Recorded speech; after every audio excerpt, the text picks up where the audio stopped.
experience that. I'm not gonna be presenting hype video. I'm not gonna be chilling any protocols or any programs that we are doing. But I'm gonna be telling you of a story about how it started in this field. Right. So before I tell that story, I'm gonna describe Limitless Guild for what it's doing based on my understanding of the product. Right? So Limitless Guild is a player-centric blockchain ecosystem. It helps its scholars basically learn life through games. Right? So if you talk about accessibility, now we can dive into system. If you talk about legacy, although now it's not that great for legacy, but it does teach us time management. Right? So the early stages of the guild, we wanted to help scholars gain not just uh, financial uh, financial gains from the games that we have offered to them, but also life skills outside of the games that we have played. Because as a gamer, the only key point or the only big point that I have, the only selling point that I have is not PS2, it's not educational background, it's not something that I have attained that is very, very unique, but it's because I am very hardcore gamer, and that's I think what helped me grow in this guild. Because everything I have built for the guild is based on a gamified process out of the games that I have played before. So that I will share in a bit, right? So all those scholars that we have showcased on the video, they were called explorers. We have a project called Project Explorer, where we identify scholars within our community and then help them basically attain a greater level of themselves by having them join or partake in our meetings, partake in our creation of programs, going through processes, and basically delegating them to do many things within the guild and becoming part of the mission control. So the guild basically we're trying to give opportunities to scholars to not just stay as scholars. As a scholar myself, I am the 11th scholar of Limitless Guild. I started around September. I met Lucas probably late August because of my curiosity within the game called Star Atlas. So it started as a Discord conversation where I think my impression for Lucas at that time was like an idiot, right? It was like, oh, why is this guy asking for like how do I settle my assets? It's on the forum, dude. Why don't you read it? Right? But then I took a different approach and I helped this guy randomly. I didn't know he was an investor. I didn't know he ran a guild. I didn't even know that he was very well experienced within investing in crypto and in blockchain, right?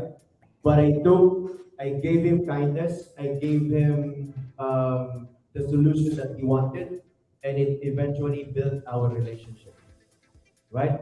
After I met Lucas, I became a scholar. I basically played Axie Infinity for them. And then after a while, I got, because I know Lucas is very well experienced, right? But then there's this barrier that he is the co-founder and I'm just a scholar, right? So I kept on wondering if I want to grow beyond myself, right? If I want to embrace the culture of limited skills, why don't I speak with the co-founder and ask him, hey, can you teach me how to trade, right? So Lucas took that as a challenge. I told him, Lucas, I want to learn how to invest. I want to learn how to manage portfolios. And as a start, can you allow me to manage 500 USD of the guild portfolio? And then Lucas said, no, Herb.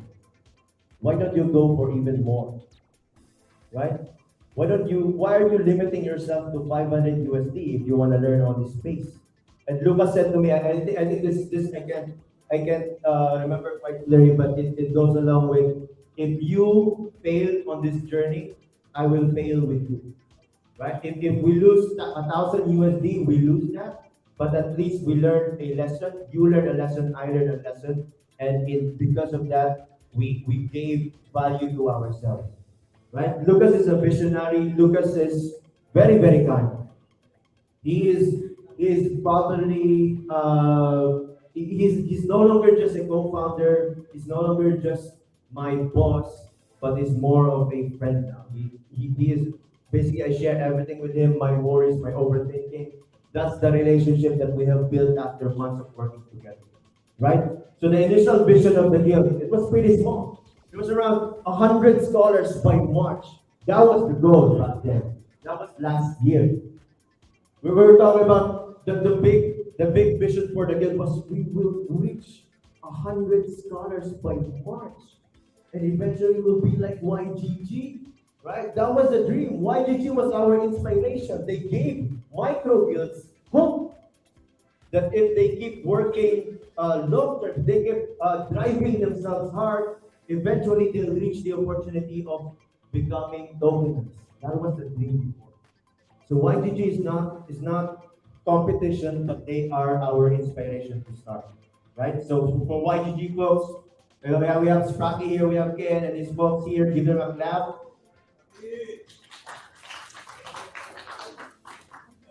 Right. So, okay. So basically, Lucas had zero know-hows on Solana, zero know-hows on Star Atlas, zero knowledge, and I taught him, and now we are at this scale, right? I came into the guild, approached Lucas trying to learn GameFi, trying to learn trade with zero knowledge, not even well versed in spreadsheets, not even well versed in research, but then now we are at this stage. We have this opportunity now because we were pushing our limits. We want to unlock our potential, and now we are at this stage, right? Trying to speak here in Draper Startup House, trying to tell his story, trying to basically share my journey with you guys with Limitless Guild. And now we're trying to make big, right? By big, I tell you, this is not about bragging. This is not about basically telling you guys how big I am because I'll never be big, right? Because I'm not that experienced, but I'm not using that as a reason not to keep pushing myself, right? But where we are at now, Limitless Guild, we currently have around 220 million SLP. We currently have 3,000 AXS to support up to 6,000 scholars. We now I think we are the number one wallet within Axie Infinity, within Ronin Chain. If you scroll through the ERC 20 tokens for Axie, we are the 935C wallet, which we are number one for Axie Holdings. For SLP, I think we are number two. And then for the future plans that we have, we are going big for our V3 origin, right? So for the V3 venture asset, we are very, very, very bullish for that. So what we have in place, we have three teams or three people working in a team to basically secure us meta teams within V3. And we're trying to make big in Axie Infinity. Right now, we may not be at scale, we may not be at 100, 2,000 scholars, but we are preparing the assets first before we go and roll out. And I think this is one of our ventures as well, trying to host events. Basically, my learning point from Carlo, trying to host this. I'm very nervous right now. I'm not that experienced in speaking, but hopefully I'm able to share my vision. But basically, what we're trying to say is expect us to be big, expect us to be the number one within Axie Infinity within a few months. I know that's a big dream. I know that's not an easy task, but we've been building for close to over a year. Not over a year, but close to a year. I'm sorry. So close to a year, probably 8 or 9 months now, without stopping, without being diminished by the market, because we have a vision and we have a focus. Right? We are not your typical guilds where they come into the space focusing only on earning. I think I came in on this space, especially when I joined Limitless Guild, to focus on learning, right? So we're trying to build to basically learn and not to earn. And that's the reason why we are still able to keep up. So the Limitless Guild story, we want to basically invite other guilds in our movement. For guilds who already lost a lot of their assets in Axie Infinity, who wants your scholars to have a better future within B3. If you are not able to support them, then we can probably work out some remuneration or something that we can work out with you and basically take in your scholars. And for our scholars also, we are trying to build, we're trying to rework our tournament side of things. It's gonna be big. I can't announce yet, but basically we're talking about the numbers are between 200 to 400 AXS bi-weekly for an internal tournament. So it's not that small, but we want to make it big. I think that opened up a lot of eyes here, right? We're talking about 200 to 400 AXS bi-weekly. That's what we want to build. Because right now, the space is not in a great mood. We understand that. We will ETH lost 20% down. With Bitcoin going down to 25K, even now lower, right? But still, Limitless Guild is here to stay. Yesterday, we just acquired more lands. Right now, we are at around 66 lands. We're trying to look 2 to 3 years into Axie Infinity, even more than that, 3 to 4 years, and we're not stopping now. We've already been through a lot. Our investor is with us in this journey, right? So if you are a passionate guild who is unable to support your scholars, who wants your scholars to be with a guild that is able to scale, then let us know.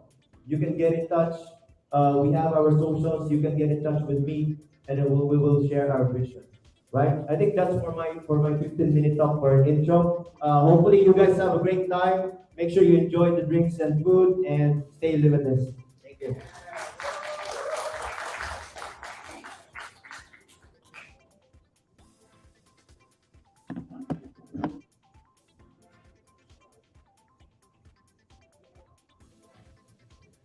For the next speaker, I want to introduce um, Rob.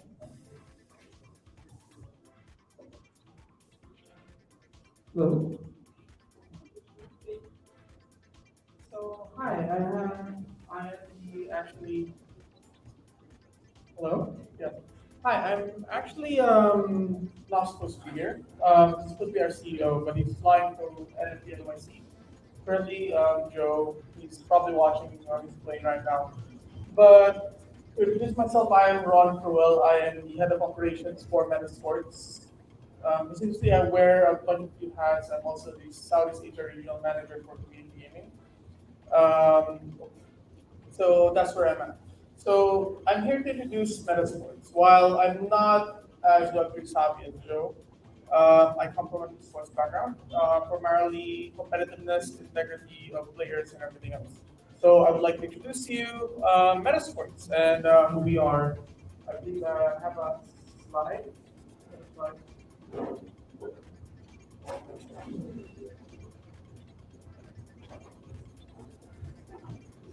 Yeah.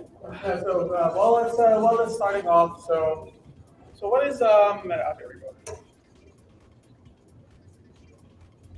Um, so, no. Okay, yeah. Um, so what is MetaSports? So MetaSports is a esports and gaming reimagined for what it is. So again, I come from a more of an esports background. To give you next slide, please. So originally, I am from C Esports, Southeast Asia Esports. That is where my roots come from. So whatever you can think of, basically from esports, Dota, MLBB, Valorant, those. I've handled most of those events in tournament perspective, everything else, which I'll be showing here as well. So we are partnered as well with BlockchainSpace and Overdrive as well. So Danny, who couldn't be here, our creative director, Overdrive has also worked with numerous big brands as well in the creative space. So next, please. So the team. So as I introduce again, so we have here Joe Foswet, who is our co-founder and CEO. We have Lars Eduardo, which is our of course handling almost our finances. Basically, Danny is our brand director and also CEO founder of Overdrive Studios. Me myself is again head of operations and South Asia regional manager. So next. So who we are? We're pretty. I mean, we're not a guild specifically. So I know it's Meet the Guild, but we're not exactly a guild. But we do engage with a lot of guilds. So who we are? We brands we've worked with all along the lines of numerous from Web 2, Web 3 to even local brands here. We have Grab, Ayala Malls. We've done events for them. So all those good stuff we've had for so an extensive experience even prior to Web 3 basically. So next, please. So try being in Web3. So again, I wouldn't say we're immune to the bear market, but we are, again, we thrive because of how guild agnostic we are. So by saying guild agnostic we engage in over 400 plus guilds just in 2022 through our tournaments, or through our series of tournaments we've conducted through various clients. So a few again, partners we work with, BlockchainSpace Community Gaming, which we do tournaments for as well, Web3 games operating currently. Of course, majority of them would be in Axie Infinity. We've recently had our hands with Titan Arena, Galaxy Fight Club, which hosted their open qualifiers leading up to their open championship, which should be happening soon. And EVIO and PDAX. EVIO, we were stay tuned for that one. We'll have something big with them soon as well. And of course, Big Time, so we're exploring a lot of things from different games. So these are just the ones that we're currently really in bed with. And more games underway that, of course, we are talking to and making sure to craft their esports experience. So a lot of these developers, yes, they know their tokenomics, they know their game, they know how to make their game fun and everything. But it comes to longevity. A lot of times, esports is a big part of it. So play to earn, yes, it's a big part of now. It's a big part of the longevity of the game. But so is esports. So if you have competitive players like now, Axie Infinity thrives on its pro players. Like you have people looking up to Index, you have people looking up to various notable players across different guilds. And that's where we come in, making sure that the esports experience for these players, for these guilds, are of course, well, to a standard basically. So yeah, because how we see guilds currently is yeah, they're guilds and everything, so they play to earn their scholars, but we see them more of like an esports organization 2.0. So they have players who aspire to be the best of what they do, and that is very understanding. So with especially with games like Axie Infinity, which like what he said is has allows a lot of critical thinking. And with our esports tournament series, we are able to capitalize on these aspects for these tournaments, making sure that they have fun and overall a professional experience for these players. So what we do and what we work with is basically we're a bit of a 360 solution to everything esports for either a guild, a brand, or even a developer. Like when I say brand, like Ayala Malls. Ayala Malls came to us not knowing anything esports. They talked to us. They said like, hey, we want more footprint. People are coming back, and we want to advertise a few things. It's still and what we crafted was yeah, sure. Give us a demographic. Give us what your target market is, and we will decide a game for it and they design a series for it that can effectively get players in. And the same for everything else that we've done, like for Galaxy Fight Club, like where they don't really know much about esports. They came talking to us and said, "Hey, like we like what you do, and we want to be able to show the players a good time, like at the whole esports promise." Most often than not, people think that yes, it's easy to organize a tournament for 16, 64 players, but making it consistently and making it fun. And of course, when the door comes knocking, like you have integrity issues, rules, everything else. So a lot of times I get questions, why are your rule books so long? Because they're not there to be used. They're there for you to know that what is not basically um, good for the game. So these are what we craft for various game developers. These are what we craft for various brands to make sure that to protect themselves as well. So next. So one big part of Axie that we have is, of course, the National Sports League Axie ecosystem. Spracky would know YGG has dominated LSL and Sport as well. So next, please. So the National Scholarship, the National Scholarship League is an Axie ecosystem under the National. So we have the Premier, which is the National Sports League. So it's already in season four, coming later this year. So season two, we had Rivalry, which is a betting website on the European shores. As it hits here in Southeast Asia, and they basically gambled with us for as season two to help sponsor the event.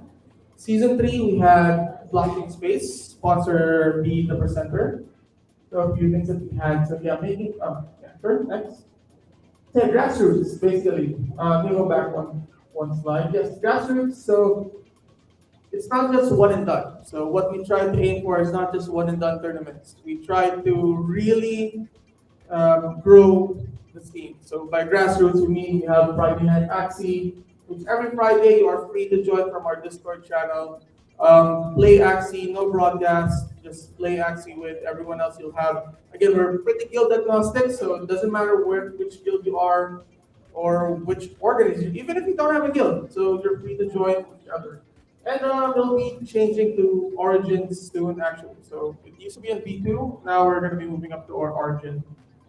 SLP race, which we use blockchain space technology. So one thing we do as well for other protocols basically is to use the tech that they have. So blockchain space, they make a lot of cool things with Discord bots and everything else. So one of the things that they made was to be able to automate distribution of SLP through Discord. So, of course, with us, so we like to gamify a lot of things, but make it still competitive. So we made SLP race. So basically, every week we set a cutoff, we set a deadline. People would race on how much SLP they gain for that week with the energy that they have, basically, and then we would award them a certain guild or anything else that the sponsor would provide if they rank a certain amount on the SLP race, basically. So those are a few things we activate for various. Because I get asked a lot. So if you're not a guild, how do you exactly earn? Or if you're not a protocol. You're not exactly. So we're basically we try to be. I wouldn't say a middleman, but we function as we make sure that the ecosystem on the esports side works really well. An agency, basically, a marketing platform. We can activate a lot of things for you from media and content. So next. Well, in blockchain games, esports ready. So since our first invitational last 2021, we've had again over 400 player and guilds, 60K USD over total prize pool, about 46 plus weekly players on our tournaments, and of course we try to be as creative. Season two, I don't know if Spracky remembers, we had NFT tickets, where we had guilds buy in NFT tickets. Season three, we had guild castles as well. So people seem to really like the guild castle. So we're probably going to be holding that again soon. So I'll be going about that in the next few slides. Next, please. So Guild Rush. So this was season three. Currently, it was a 30,000 prize pool, dollar prize pool across three points basically: excess, yield, and USDC.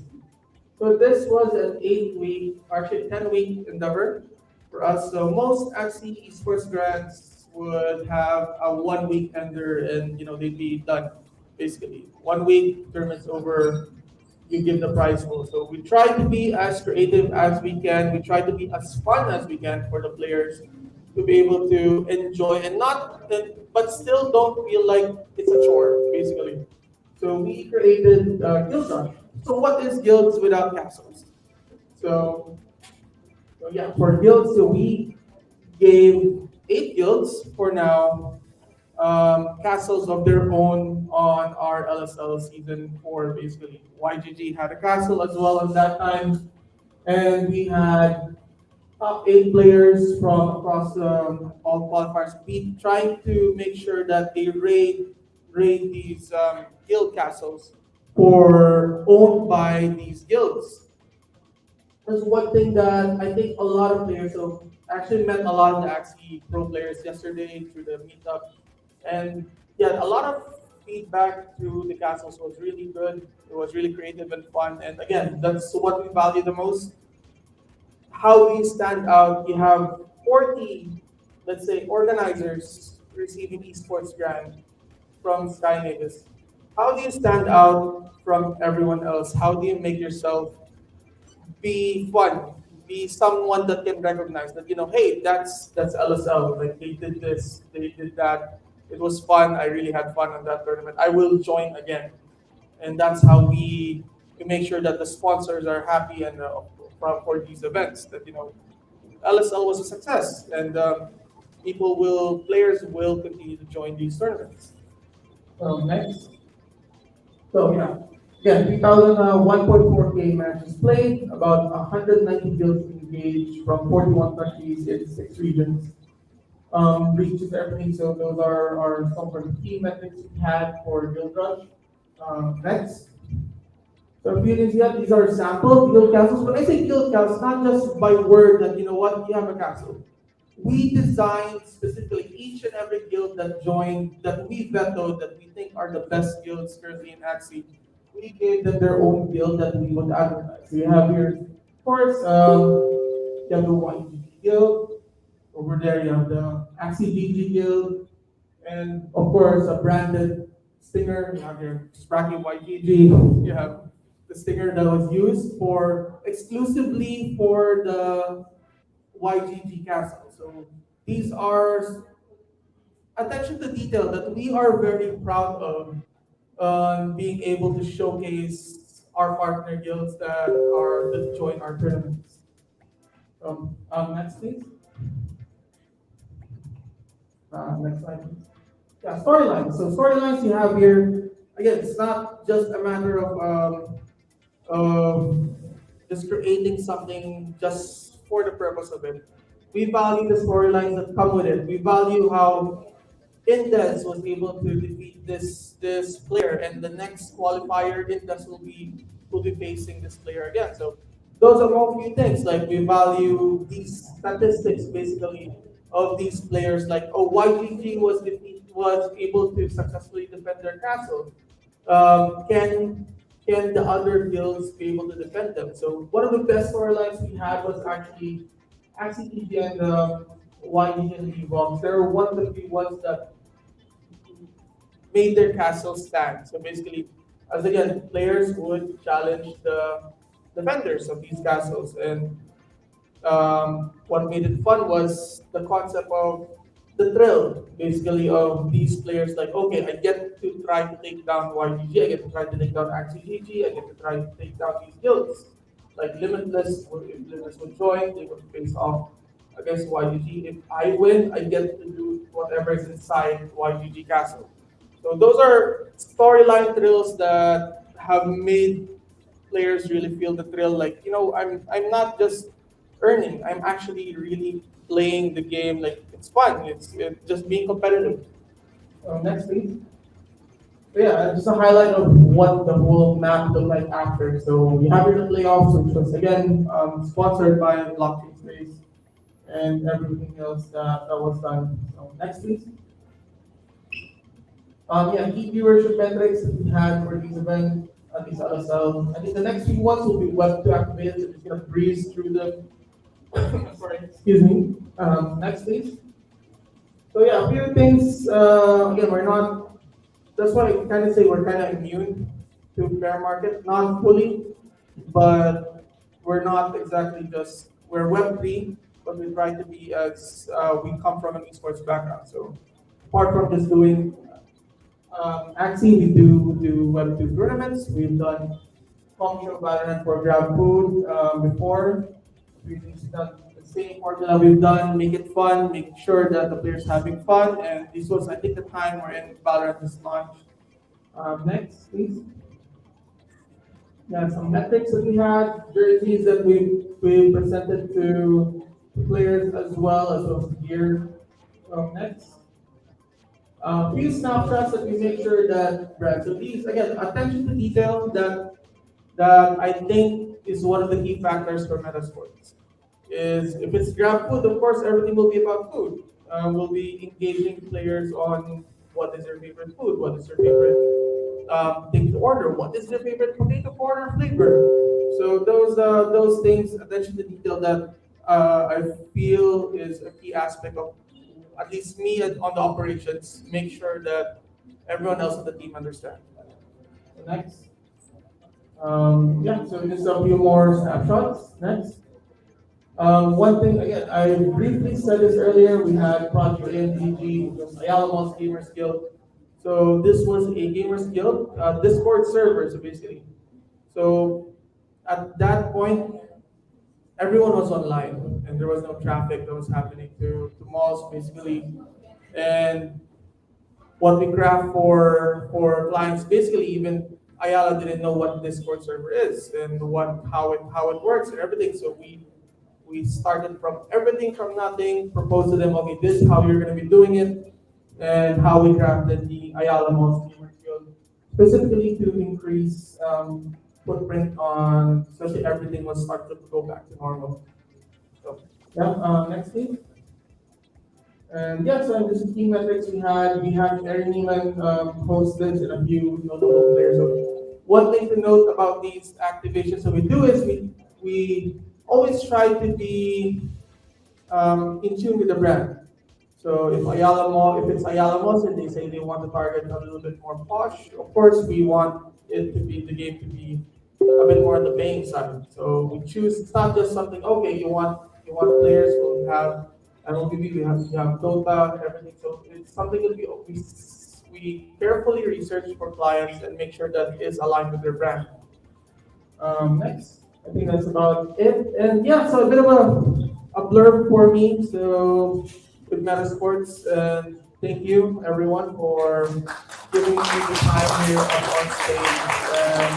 Yeah, I'll be handing off the mic back to Carlo, and PDAX will be up next.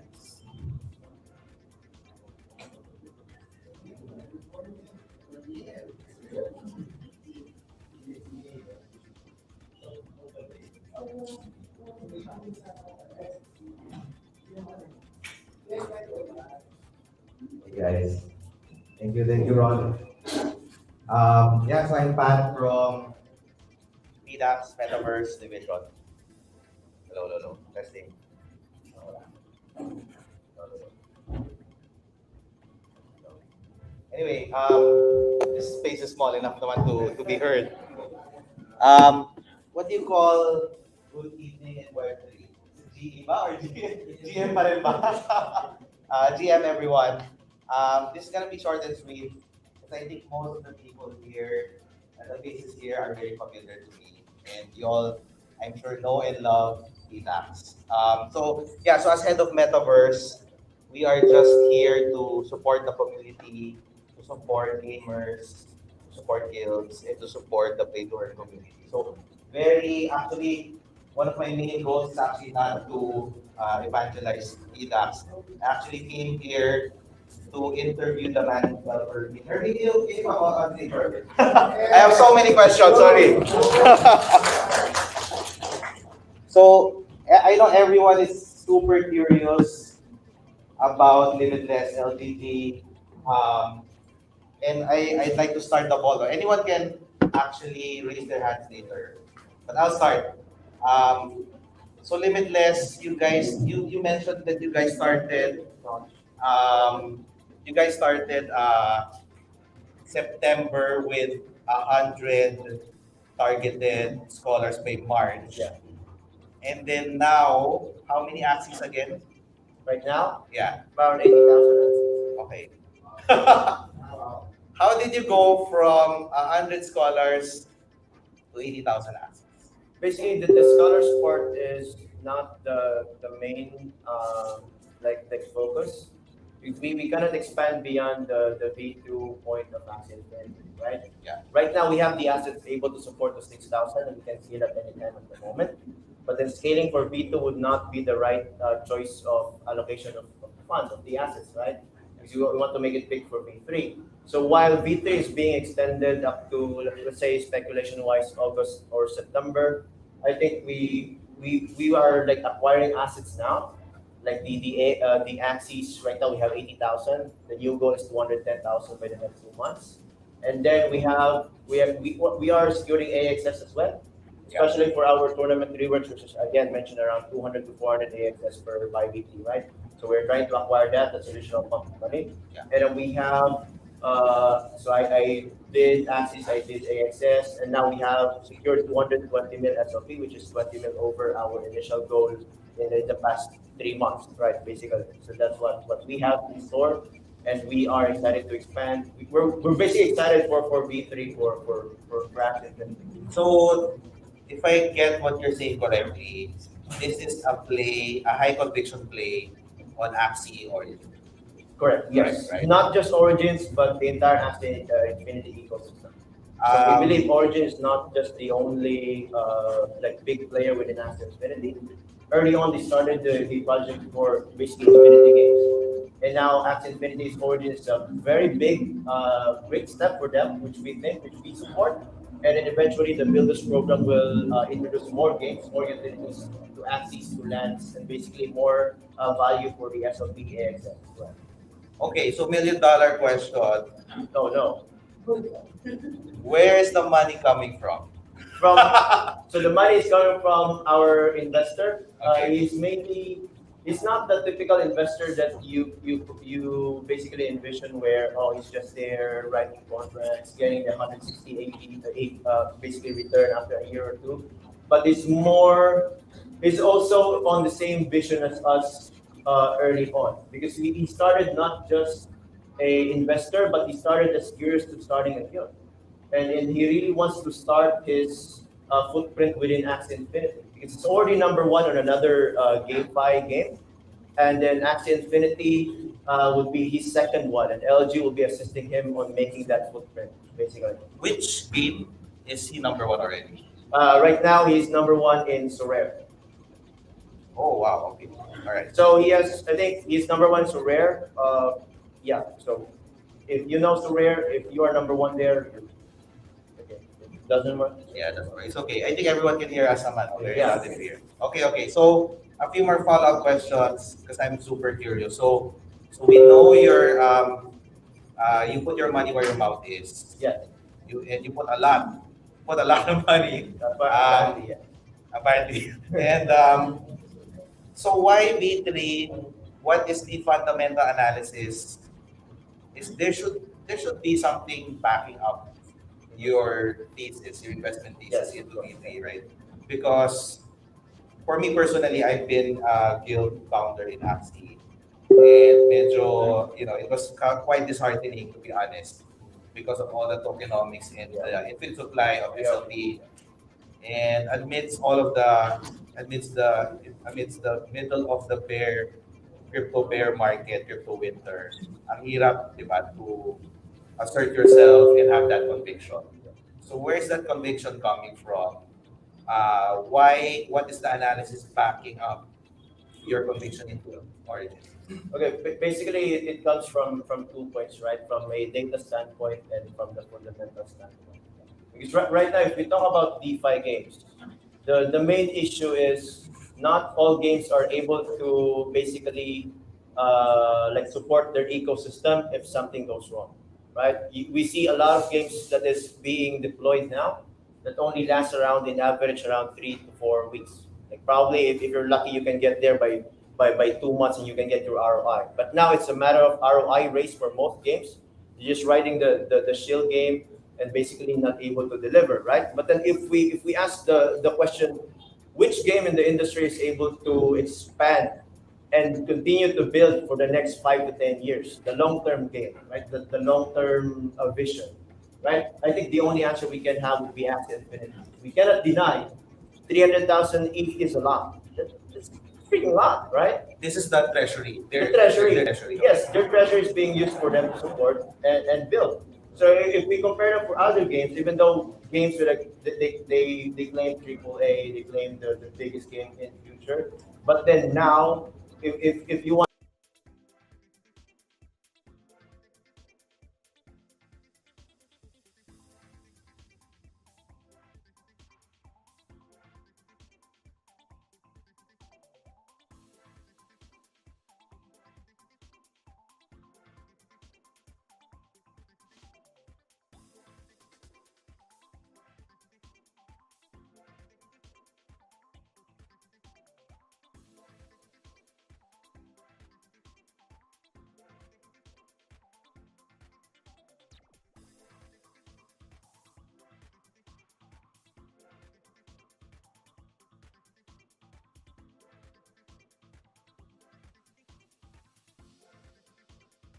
they make it fun, and how they basically allow the players to still keep playing despite many years of basically operating in the game. Yeah. So V2, I think is the main issue is they started with it's basically free printing of money, right? Yes. With the daily quests, with the 75 SLP. They tried to fix that, right? They tried to fix that. And then also, there's also another issue with V2 where you cannot really introduce newer systems because it's I think it's now beyond fixed. Yes. So V2 has been, I mean, sad to say, V2 has been disappointing for most because that was like the big star for Axie Infinity, for Sky Mavis, right? Yeah. So V2 wise, I don't think it's beyond repair.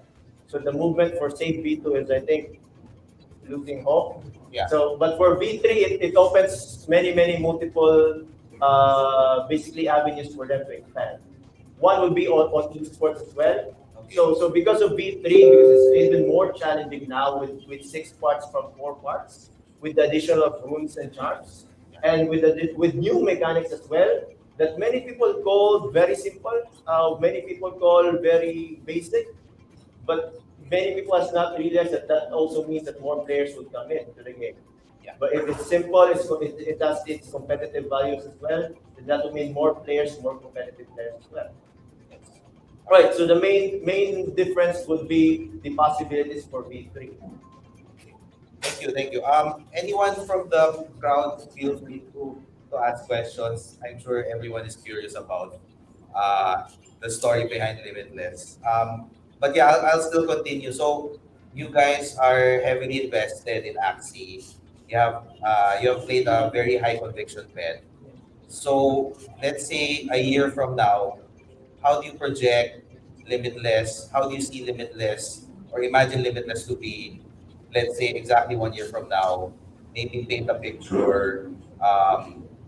Let's say number of scholars, number of Axies, perhaps your treasury. How do you imagine Limitless to be a year from now? A year from now, not positive, right? Because our math is basically going positive within 3 to 4 years. Okay. So that's the vision. So we did do the data part. It's not just we're bullish and we're crazy and we're putting money in, right? Yeah. Yeah. Right. So it's not just like the fundamentals, it's also on the data point. So 1 year from now, we may reach like close to 30,000 scholars. Okay. And then we may, I know for the next 2 months, we will reach 210,000 access. There's no doubt. Because by the time I go home, that will happen, right? So, but not directly, but you guys will know, everyone will be talking about it. So for the next year, 30,000 scholars, confidence-wise, probably 70%, because we still have to basically flush out some of the issues for scaling. So, but when it comes to like the competitive area for Axie Origins, I think we will dominate the space within the leaderboard. Right. Hello. Yeah. So okay. So a year from now, 30,000 access, but not necessarily. 30,000 scholars. Sorry. 30,000 scholars. but not necessarily making money. And this is a long-term high conviction play lasting 3 to 4 years. Correct, and even beyond. Even beyond. Perfect. Super curious how you mentioned that you're also have conviction in terms of not just Axie but also other games that Ronin or Mavis might release. Any alpha leaks there, or it's just probably an internal examination lang, your own internal projection. It's basically because it's fun. So Builders Program has shown us many areas of where our axes or lands can have utilities, right? But if we're talking about utility, sure, that's a good added point. But then when we talk about fun, it means that your axes or your land as something that you can play that you actually enjoy and is worth the money, right? So Axie V3 we think is worth the money, but then for the Builders Program and for the other games that is being developed and will be released after a few years, would also add more fun factor to owning an Axie or a NAND NFT for Axie Infinity. You mentioned 30,000 scholars. You're Currently at 160 for V2. okay. What's Limitless plan on acquiring those scholars? Because we all know I'm also a guild founder. It's very hard to keep on motivating scholars and acquiring new scholars, training them. Diba? I guess if you run a business, you know that the hardest part are the people talaga, like the HR. How do you plan to scale from here to there? That's gonna take a lot of work, right? And it's gonna be a lot of headache as well, managing all those people. Um, how do you plan to source them and maintain them? Sourcing scholars. Yes. Basically, right now, because V2 is in a very tight spot, right? And not everyone, we understand that most guilds, especially with the data we have from BlockchainSpace, 24,000 guilds, most of them are micro guilds that is averaging around, let's say, 20 to 30 scholars, based on the codes of dashboard. So if we're talking about that, we know that most of these guilds are not able to expand beyond V3. What I mean by that is their V2 axis may not be as great when they transition to V3, and they probably, like with high probability, will disband, right? So I think we're making use of that transition as well to capture most scholars from these guilds that is quitting in the space. Because we've already, I've talked a lot with the Cebu event, with this event last night as well. And there's many guilds that has been not, has lost vision for Axie Infinity. And we understand that and we really can change them despite telling them, oh, there's still hope, there's still the possibility. I share them the same thing that I'm sharing now, but then there's still no. I don't want to put my money back. So I tell them, okay, what happens to your scholars? Why don't you let them in? And then we discuss. So basically, that's what we're trying to capture. For those skills who are not able to expand beyond V3, you can reach Limitless Guild. We can get them in our whitelist. Once we are ready to expand, we'll get them in. All right. So if like for my own scholars, I can pass them on to you. How does the process work? Do they join a Discord, Limitless, or do they approach you? It's basically joining the Discord, passing our quiz.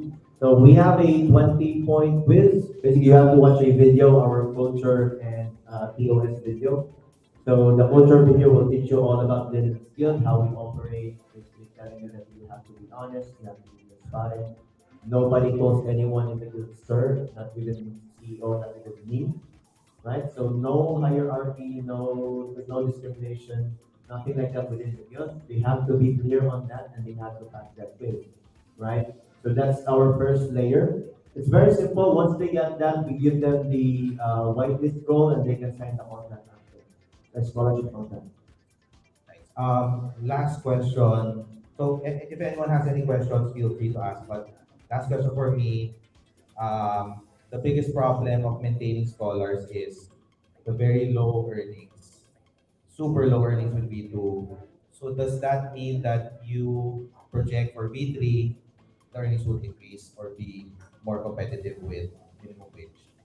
That is one of them, but we are preparing another solution to counter the other thing. So what I mean by that is, if we're talking now, especially when I get back and I do the reworking stuff, with what I mentioned, the tournament rework, that is mainly to fix the retention of funds. So what we're trying to do is, right now for Axie Infinity, if you have a meta team, you have 2,000 MMR, probably earning around 4 USDC for 15 days. So it's not, some stars would say, or most, right? It's not worth your money. There's a 4 USD for 15 days of playing 2 to 3 hours a day. It's not quick, right? So what we're trying to do is going to rework the tournament system that we have, because we have hosted, I think, one internal tournament, and we have learned a lot of from it. But I think we also want to work with other protocols that host tournament. So if they can deploy the model that we are gonna be working with, because it's not just a simple tournament where you win first place, you get this much AXS. That's boring, right? We want to include RNG within the system. What I mean by that is basically anyone that is able to qualify in the tournament has the chance, the base chance, to win a very massive prize. That prize is AXS. So we already have the math in place, the numbers currently in place, but then after the rework, that may change. Initially, for 100 scholar count, we're looking at 30 access bi-weekly. And then that scales up to 30,000 scholars, which we will be rewarding 800 access bi-weekly. I'm telling you 200 to 400 because that's based on the 10,000 scholar count. Bi-weekly meaning Twice every 15 days. Wow, okay. 1 5 days. Um, and you can earn, sorry, how many excess? Sorry, what did you say? So imagine this, right? You're earning 4 USD per 2 weeks. And in order to qualify on this tournament, you have to drain all your energies, which the scholars now are not doing, right? They're living the game. But then what you get from out of those hours of grinding is basically qualifying for this tournament, which will give you a chance to earn AXS even though you're not that great. So what's gonna happen is the more you climb on the leaderboard, or the more you climb on the ladder, the more chance you get, the more RNG role that you get within our prize pool, right? So even if you're first place, you can win like probably 10 AXS, and even those guys that just went into the last place, if they're lucky enough, they can win 5 times more than the first place. So that's what we're trying to build. Basically, instilling the dream to them that if you qualify, if you do your part still, drain your energies, you have this chance. And this chance can happen to you. Right?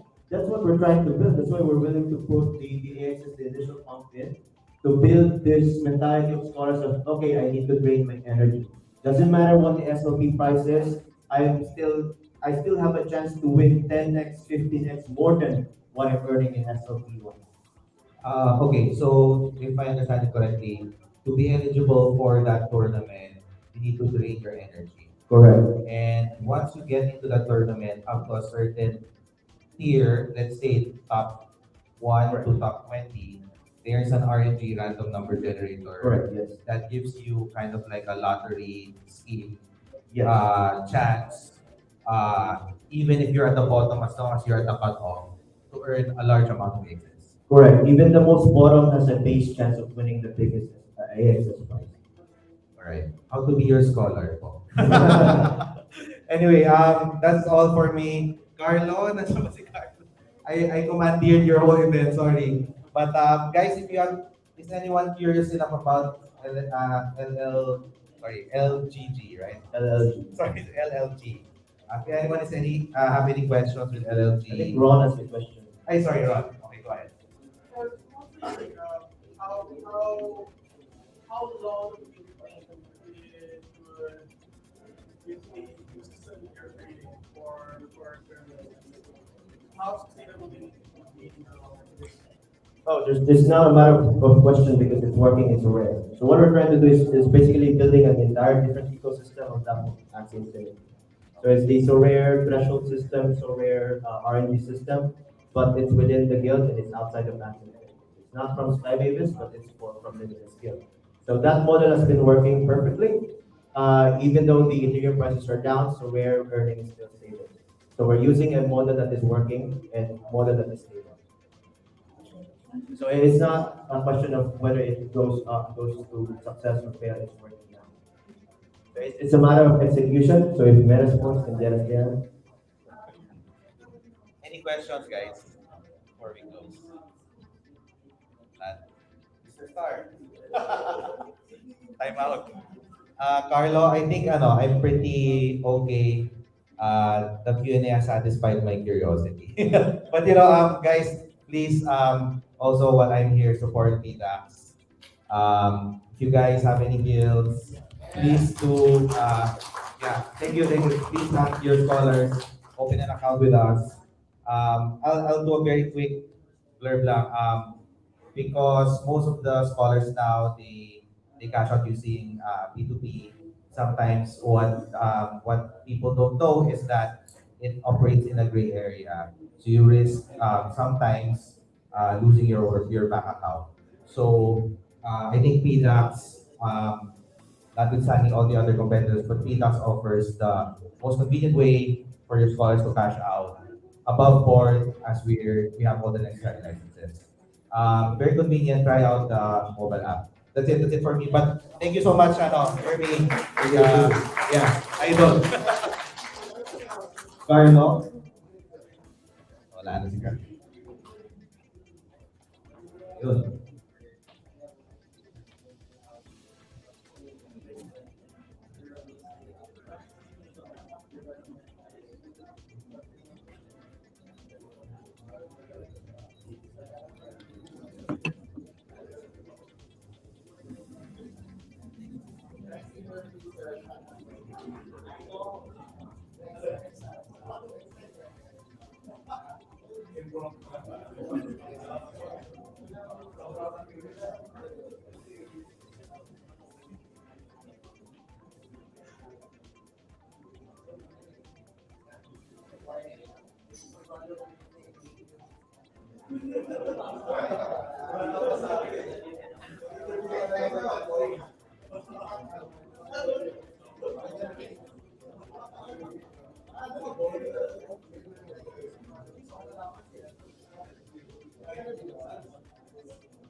All right, guys, I'm back on stage.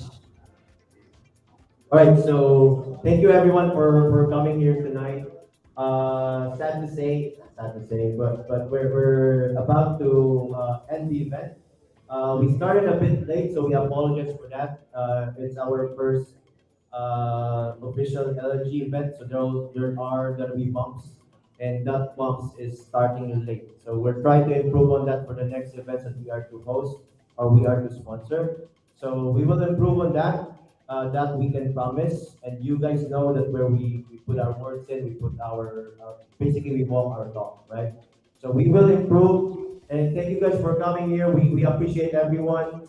We have a closing video from our co-founder, which is Lucas, who is my mentor as well. He wants to basically thank you guys for coming here tonight and gracing us with your presence. So let us play the video and let's hear from Lucas before closing. We put miracles. If we stay committed, always great things happen. And great things happen without you will not be able to push us to this stage further and further. We urge everybody to join us, to be part of this Axie Infinity as we start to accumulate more assets in the whole process, as we are taking this bold step. Without you together, hand in hand, to build this community all together, nothing will be more successful than ever. So we like you to join this movement together with us to build, to embark, to contribute everything, anything for Axie Infinity, and we'll grow the Axie Infinity economy altogether. Thank you very much. Thank you.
eat if you guys are feeling hungry.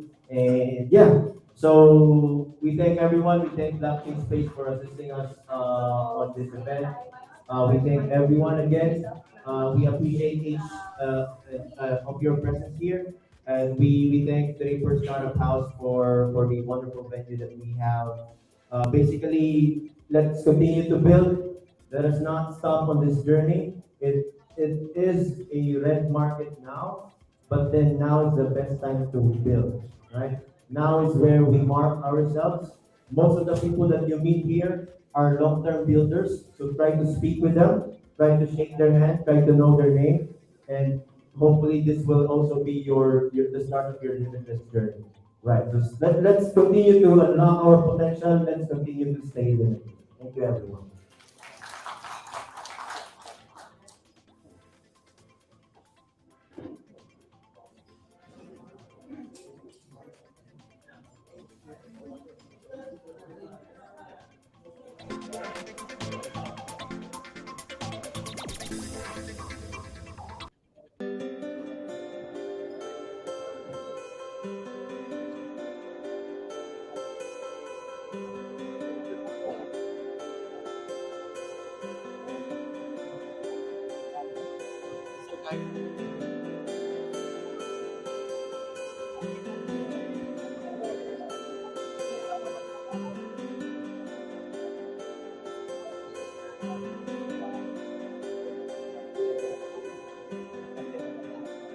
Hello guys, guys, Rocky. Oh, oh, we're going to the lobby.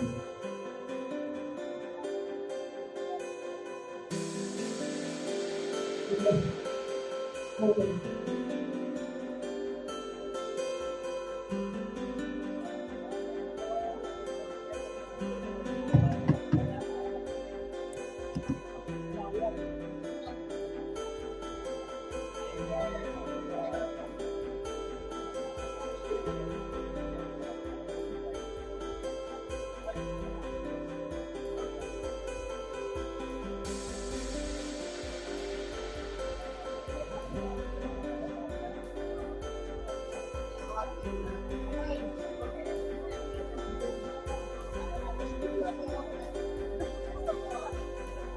Wala, naghahanga siya.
Hey guys, shoutout sa inyo lahat.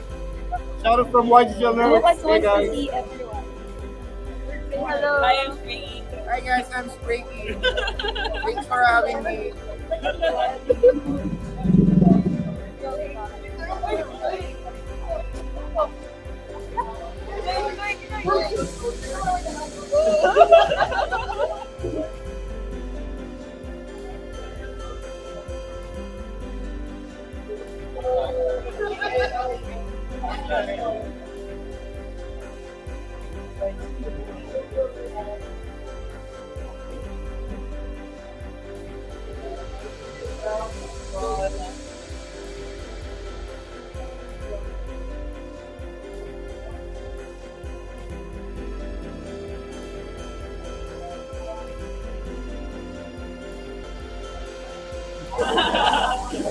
Very minded eh.